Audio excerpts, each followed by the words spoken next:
Lecture du livre « Sans Dieu ni Dieu » d'auteur anonyme. Chapitre 1 « Dieu ou Dieu ». Le chemin de ma réflexion a commencé par une question tenant en quelques mots. Qu'est-ce que Dieu ? Le dictionnaire donne l'éclairage suivant. Dieu majuscule.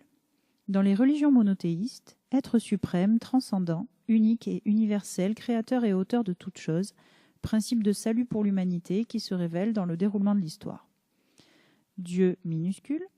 Dans les religions polythéistes, être supérieur doué d'un pouvoir surnaturel sur les hommes, divinité. Mais quelques recherches sur cette simple question m'ont mené à découvrir Héraclite, philosophe grec de la fin du VIe siècle avant Jésus-Christ, qui, plutôt que Dieu, utilisait le terme logos, ce qui signifie raison. Nous pourrions sûrement débattre pendant de longues heures sur la question. Personnellement, la façon de voir d'Héraclite me convient assez. Il me semble que Dieu peut être défini comme cette raison ou cette puissance consciente qui nous échappe, mais qui régirait notre existence et sa condition. Ensuite, je me suis amusée à me constituer un petit inventaire des religions dont voici le résultat. Comme tu le sais déjà, en Europe, en Amérique, en Afrique aussi, les croyances religieuses sont principalement représentées par les 3 grandes religions monothéistes. Dans l'ordre d'apparition, le judaïsme, le christianisme et l'islam. Ces 3 religions font référence à un Dieu unique. Toutes 3 sont étroitement liées par leur histoire commune, retranscrite dans la Bible hébraïque, Tanakh, la Bible chrétienne, composée de l'Ancien et du Nouveau Testament, et le Coran. Dans ces continents, la réponse monothéiste du rapport au divin est quasi hégémonique.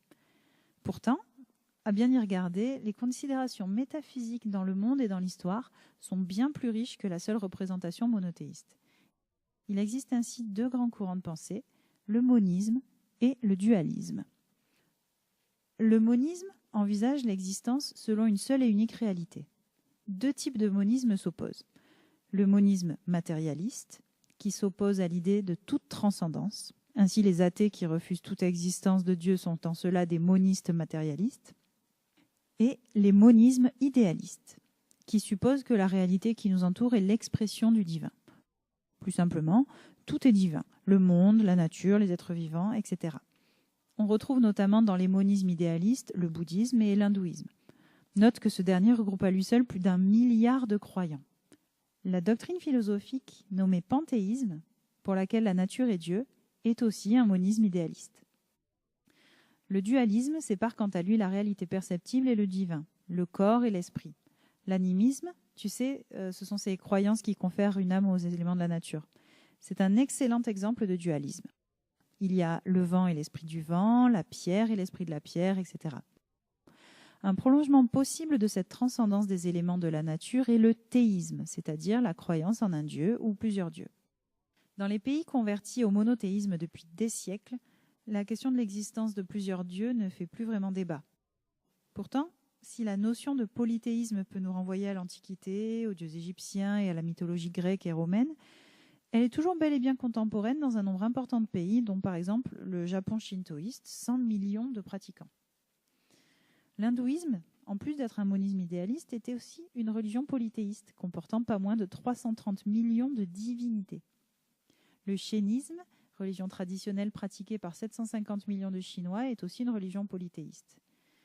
Il semblerait que les religions polythéistes soient souvent ce qu'on appelle des syncrétismes, c'est-à-dire qu'elles ont la capacité d'agglomérer les croyances. Connais-tu l'excellent ouvrage d'Edith Hamilton sur la mythologie ? Edith Hamilton indique par exemple que si Zeus, le dieu suprême de la mythologie grecque, a autant de maîtresses, c'est qu'il épouse sans scrupule les divinités locales au fur et à mesure de l'expansion grecque. De manière très pragmatique, la mythologie grecque intégrait purement et simplement les croyances communes au lieu de les rejeter. Revenons-en un instant au monothéisme. Il s'avère que le judaïsme, le christianisme et l'islam ne sont pas seuls dans l'histoire des croyances. J'ai découvert avec étonnement qu'avait existé le culte d'Aton dans l'Égypte antique et le zoroastrisme à l'époque de l'Empire perse. De manière plus contemporaine, le bahaïsme et le sikhisme sont 2 autres religions monothéistes qui regroupent à elles seules plusieurs millions de fidèles. Ce tour d'horizon rapide des grandes religions ou conceptions métaphysiques donne une première indication sur la variété des croyances. Ceci étant, le vertige n'en est que plus grand quand on s'aperçoit que chacune d'elles recèle de multiples variations et déclinaisons. Les 3 grandes religions monothéistes, par exemple, connaissent chacune au moins 3 courants différents. Le judaïsme se décline selon 3 courants, orthodoxe, réformé et conservateur. Le christianisme connaît 3 courants équivalents, orthodoxe, catholique et protestant. Et l'islam se décompose en sunnisme, chiisme et kharidjisme. Et ce n'est en rien l'apanage des seules religions monothéistes.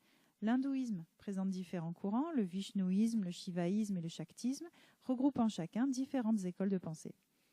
Le bouddhisme suit la même logique avec le bouddhisme petit véhicule, le bouddhisme grand véhicule et le bouddhisme tantrique.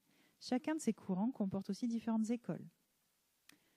Cet exercice d'inventaire met aussi en avant que les religions ne sont pas éternelles. On peut citer au rang des religions disparues le mazdéisme, religion polythéiste iranienne réformée en zoroastrisme dans le courant du 1er millénaire avant Jésus-Christ, les religions grecques, romaines et égyptiennes de l'Antiquité, la mythologie nordique qui a perduré jusqu'au Moyen-Âge ou encore les religions précolombiennes. Nous n'avons naturellement de visibilité sur les croyances que depuis quelques millénaires, depuis l'invention de l'écriture, mais les civilisations préhistoriques avaient leur lot de croyances que nous ne connaissons pas. Ayons en tête que l'histoire avec un grand H représente environ 3% de l'histoire de l'homme moderne, Homo sapiens. Nous ignorons presque tout des 97 autres pourcents.